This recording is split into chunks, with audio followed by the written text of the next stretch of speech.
Hi guys, it's our OOP final project, which is HU Kawal, as you all know, and our team members are me, myself, Mohammad Amar, Faizan Kazi, Zainab Fatma, and Kareem Dad Niaz.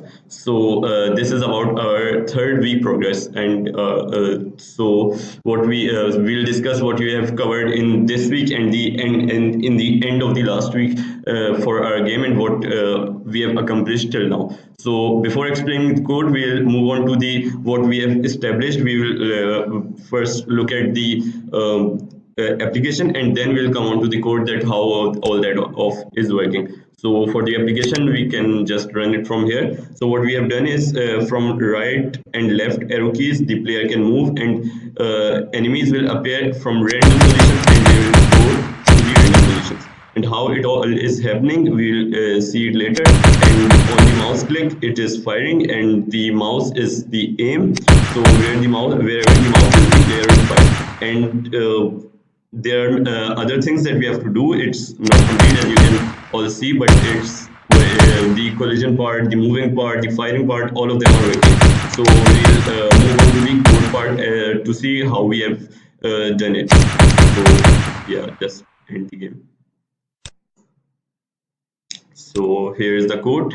So what we have first done is, as we have discussed, that we were using LTextra class, and how we were using for the screens part, we have discussed in the last video. So what we have done here is we just excluded all that screen part, and we just worked on the game logic in all of these days. And we'll in the coming days we'll complete the game logic, and then we'll combine it with the start screen that we have established in the last week. So what we have done here is we have created edit textures for all the animations and sprites. We will have like player, boss, tank, enemies, soldiers, and all that stuff, right? So what we have there it is initializing function, load media, and close. They are defined below. In load media, all these sprites are loading. In initializing, SDL is initializing, and in close, all the dynamically allocated memory is deallocated. So in the main function, what we have done is we have set the screen part to the screen rect to the size of the screen. Then this line is about the SDL mixer, which we are thinking right now that we can add it into our project, but we are not sure if we could do it till the 9th of December, which is our final project demonstration. So we'll see about that later. So here, first of all, SDL is initializing, then it's loading all these sprites, and then here comes some initializing of these classes that we have made of different animations, different sprites, and their functions. As we have discussed, we have here a unit class which have all the major functions required for the moving objects, right? So and this unit class will be inherited in all the other like you can see as here tank class. It is inheriting vehicle, and the vehicle class will be inheriting the enemy, and the enemy class enemy class will be inheriting units. So you can see all of the moving objects will be directly or indirectly inherited from the unit class, and they will be using all of the functions of the unit class as we have defined the majority of the functions there. So now coming back to our main code.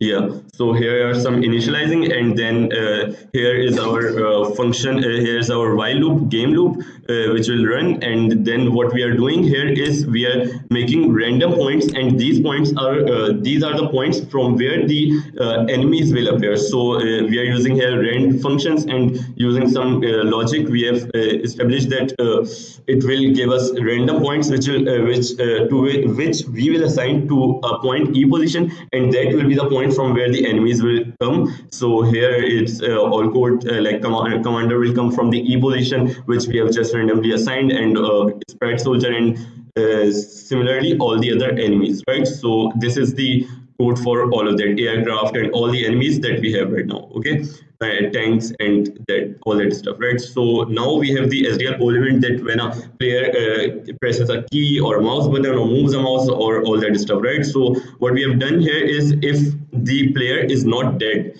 then the sprite showing will be of idle. And in the player class, we have said that if the idle is if the state of the player is idle, then it will show the sprite of the player which is alive, right? So and similarly, this if the current key states SDL scan code right means the if the right arrow is pressed, then player move right, which is the function is defined in the player class, and if that will that it will press the player move towards right. Similarly with the left, then here comes the mouse motion at the mouse state.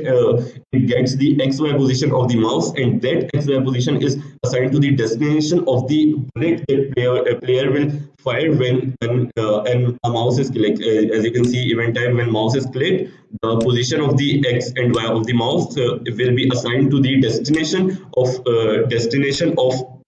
the guns of the bullets, right? So yeah, that's it. And here this one is for the pistols, like one bullet at a time, and this one is for the like multiple bullets at a time, which will come when user goes deeper into the game, into the deeper levels. And here are some functions of collision, of update, which will which are working fine almost. There are some mistakes which we are trying to figure out, and hopefully we will do that. Here, all this stuff is about the SDL mixer, which we are not sure that if we could do it or not. But we'll see if we could do it, then we'll or we'll neglect it, right? So this is it. It's the same initializing function and the loading sprites and the close functions. So that's all. Thank you.